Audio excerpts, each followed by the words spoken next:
everything we've done so far, we've been using trigonometry to find a side that was missing.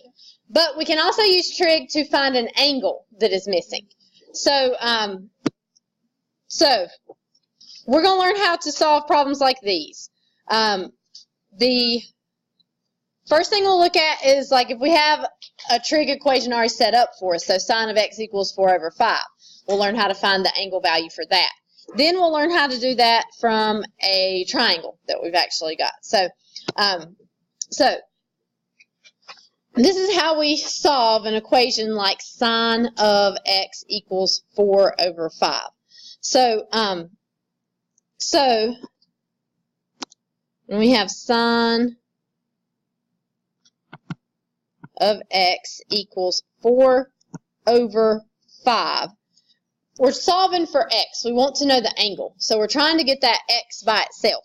So to solve for that, we need to get rid of sine. So you might be tempted to like try to divide by sine, but you can't divide by sine because that would be like if you told me that you were going to divide by addition or divide by subtraction. All right? You can't do that because sine is the function. Sine is not a number that can be divided off. So in order to get rid of sine, we're going to use its inverse function, which is called sine inverse.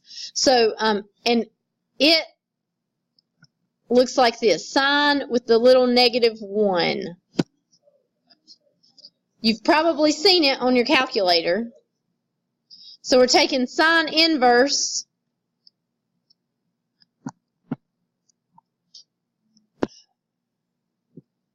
of both sides. So when you take sine inverse of sine, it cancels that and just leaves you with x. And then you'll type into your calculator sine inverse of 4/5. And in your calculator, if you press the second button before you hit your sine button, it will do the sine inverse for you. So sine inverse of 4/5 is going to give you 53.130 degrees.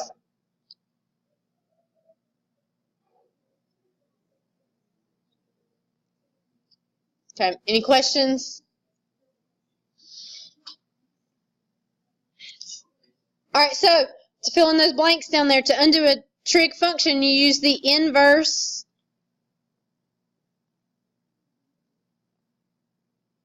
of that function. To access the inverse functions, press second, and then either sine, cosine, or tangent on your calculator, depending on which one you need. Okay, this last statement is really important. Inverse trig is used to find angles.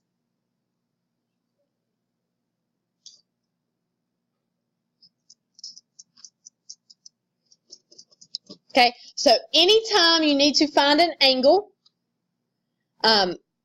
you are going to have to use the inverse trig.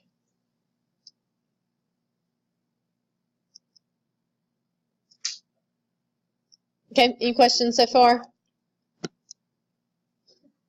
All right, so if we have problems like this next slide, sine of A equals 0.098, and tangent of B equals 1, and cosine of C equals 0.5, and tangent of D equals 0.9934. For these problems, all we're going to do is do the inverse of whatever our operation we've got. So, like for 1, we'll have A is going to equal sine inverse of 0.098. And when you do sine inverse of 0.098, you're going to get 5.624.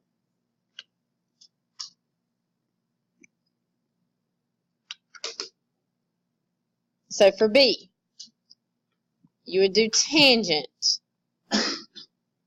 inverse of 1 You want me to impress you without a calculator? I can tell you that's 45 degrees. Oh, not even looking at the key. Pre-cal, you'll learn how to do that without the calculator. For that particular one, you couldn't do one without the calculator. For C, you would have cosine inverse of 0.5.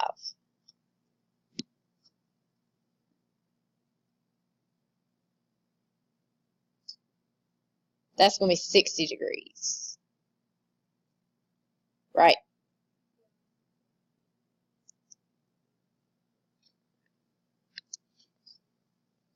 And for D, you'll do tangent inverse of 0.9934.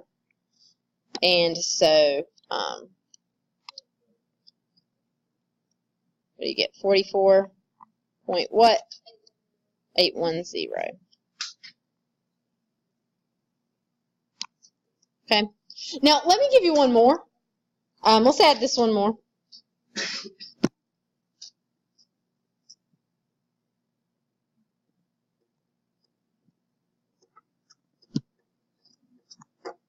What if I had sine of E equals 1.27?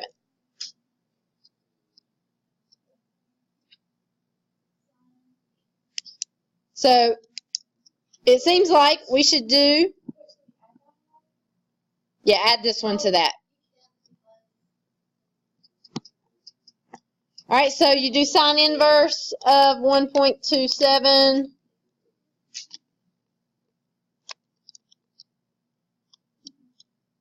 Oh, error. I knew whenever I wrote that problem down it didn't have an answer. How can you tell it? Like, what lets you know it doesn't have an answer? Adam? It's over 1. And sine equals opposite over hypotenuse, right? What do we know special about the hypotenuse? It's the longest side. So can opposite over hypotenuse ever be bigger than 1? No, because hypotenuse has to be the biggest number, so you have to have a fraction like 7 over 8 or, 9 over 10. You can't have a fraction like 15 over 12 because 15 would be the hypotenuse if that was the case. So this would be a no solution.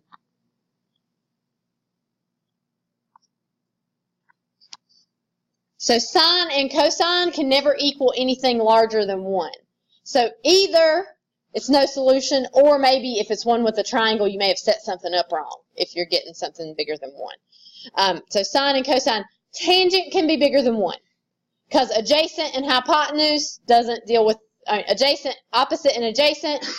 Either one could be longer there. So tangent can be bigger than 1, but sine and cosine both have to be 1 or less. Okay, questions there? Okay. All right, so here's our first example where we have a picture. So we're going to have to set this up ourselves. And really, this works almost exactly like our trig. Just the way you solve it is a little bit different. Okay? So if I want to find this angle up here in the corner, and I know that this bottom side is 20 and this right side is 8. Okay? The bottom side here, Hugh, is that opposite, adjacent, or hypotenuse? It is opposite.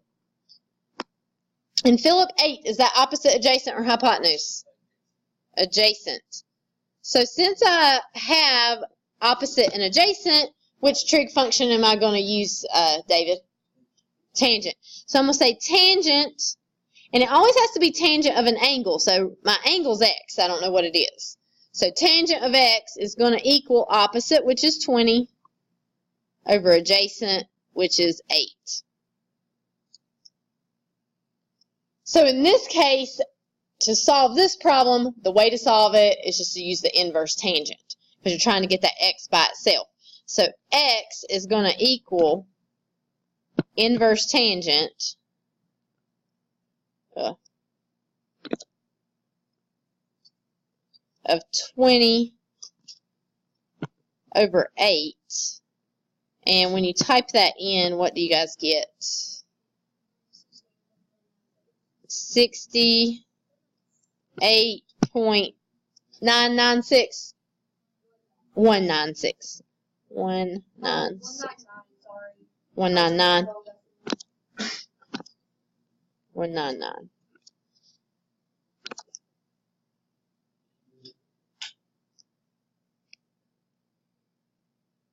Okay, questions?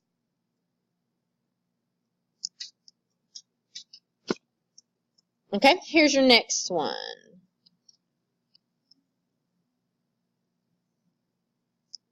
Okay, so Zoe, for this picture here, 10, is that my opposite, adjacent, or hypotenuse? It is opposite. And Zoe, what about 14? Opposite, adjacent, or hypotenuse? Hypotenuse. So for opposite and hypotenuse, which one of those trig functions am I going to use, Zoe?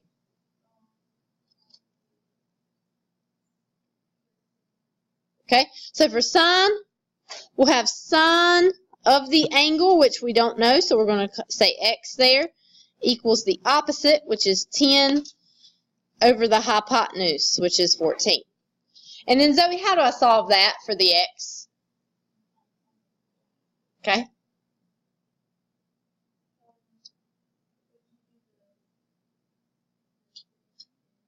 Okay, sine inverse of that. So x is going to equal sine inverse of 10 over 14. We're going to type that into our calculator. And when we do, sine inverse of 10 over 14, oops, what do you get? 45.585 degrees.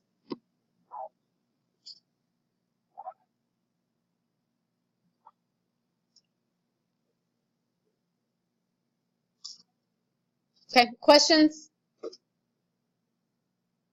It's basically the same as doing the other problems. You just solve it differently.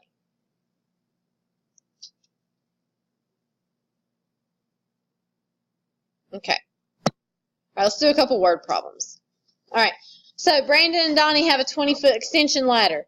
They place the base of the ladder 5 feet from the building. There is a warning on the ladder that says the angle of elevation the ladder makes with the ground should be between 60 and 80 degrees. If the placement of Brandon is the placement of Brandon and Donnie's ladder safe.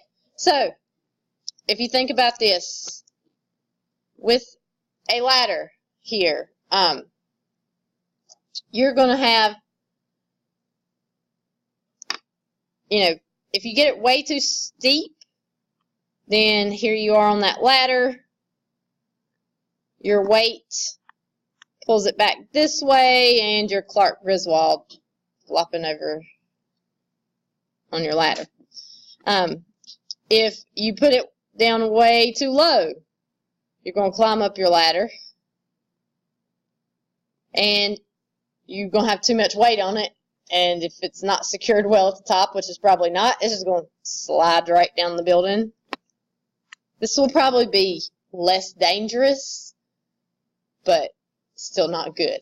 Okay, so what you want is you want your ladder propped up against the building well, and this particular ladder, they've given you an actual range of angles that are appropriate. So we want to see if Brandon and Donnie are going to hurt themselves with their ladder. So their ladder is 20 feet long. So the ladder, that's this side, that's 20 feet. And they have placed their ladder 5 feet from the base of the building. So that's this bottom side right here. And we want the angle of elevation the ladder makes with the ground. So the ladder and the ground, that's this angle right here. That's what we want to find. Okay, so Colton, 5, is that my opposite, adjacent, or hypotenuse? It is adjacent.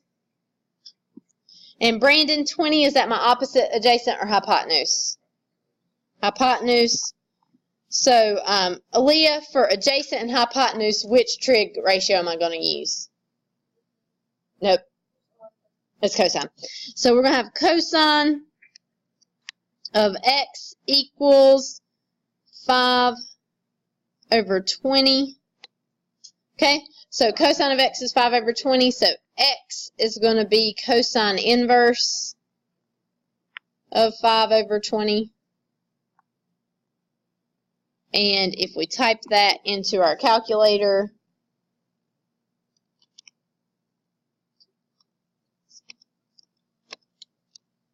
yeah, 75.522 degrees. So is their ladder safe? It is. They're between 60 and 80, so they're good.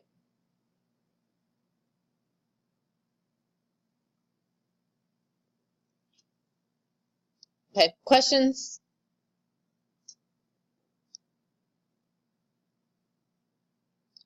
All right, I've got one more. I will go ahead and tell you. First, just read this problem real quick. Okay, a plane flying at an altitude of 30,000 feet begins its descent 2 miles ground distance away from the runway. At what angle of depression should the plane be descending? Okay, anybody see anything wrong with this problem? Okay. Yeah, 30,000 is way too high. When I initially made this problem, it seemed okay because 2 miles is a really long way, isn't it? Not whenever you're 30,000 feet in the air. So our question is going to have a somewhat unreasonable answer because I made not a great question. So, but it's okay. Get the same idea either way. So, all right. So we've got our airplane up here.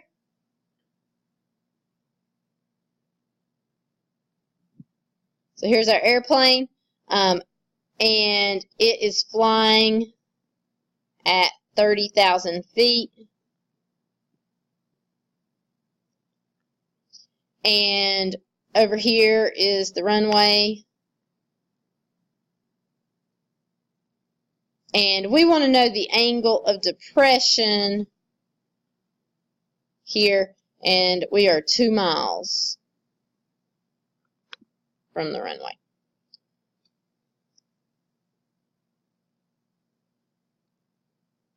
Now, I could use this angle of depression out here, but if I do, then I've got to make a new triangle. What I like to do for these problems, if this angle is x, this angle down here is also x.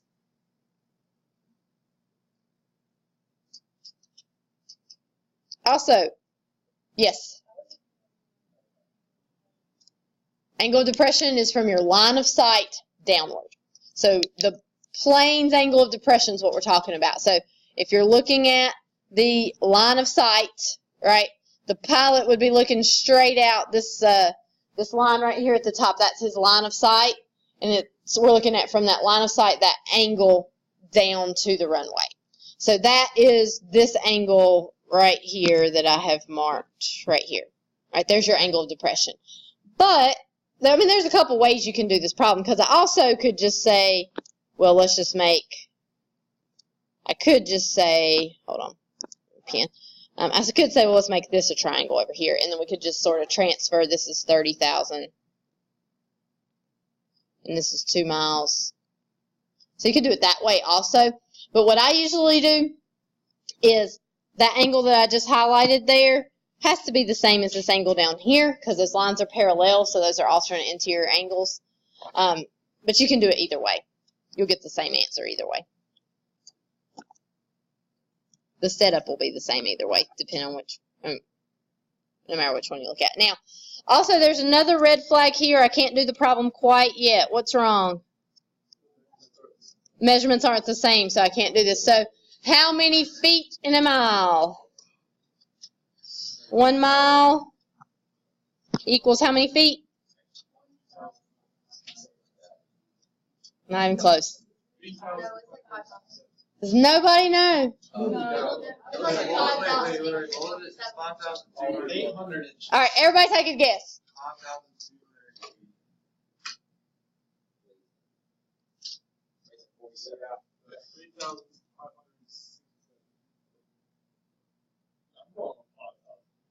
Look at that, yeah.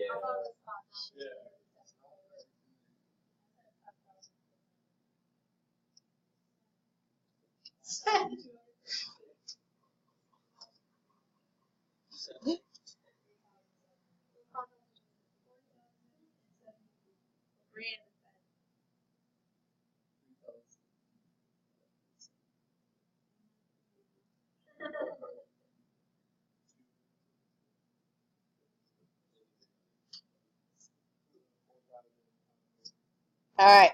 Brandon Cosby is the smartest kid in the room. 5,280 is it.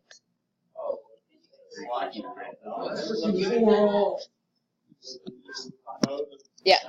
And Trace agreed with him, so. 5,280. Memorize this because I am going to put a question on your test where you have to do this, and I will not tell you how many feet are in a mile. Oh, really?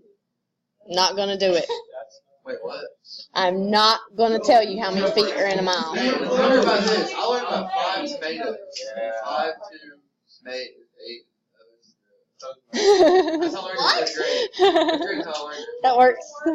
Wait, 5 tomatoes. 5 to mate has 8 in it. Oh. That's how I learned. Yeah. Okay, so. All right, so 5,280. So we need to take 2 times 5,280. And instead of 2 miles here, let's make this 10,560 feet. You also could change that 30,000 to miles if you'd rather. It doesn't matter which one you do, but if you do the 30,000, you're going to get a decimal, so I just would do this. Okay, so we have opposite and adjacent, so we're going to say tangent of x equals opposite over adjacent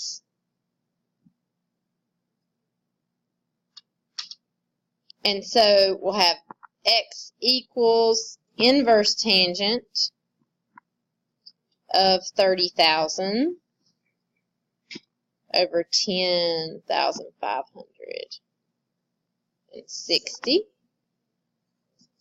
And so inverse tangent of 30,000 divided by 10,560. Okay, so we get an angle of depression of 70.608 degrees. Would it be a good idea to have an angle of depression of 70 degrees in an airplane? You're really fun ride. Or be suicidal, possibly. But otherwise, he should probably circle around and come back at a lower altitude. When I made this problem, I didn't think there was anything wrong with it. 2 miles seemed like a long ways, but definitely not long enough.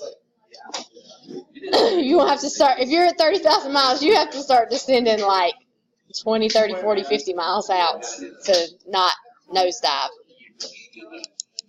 So, all right. Okay, questions? All right, your homework is going to be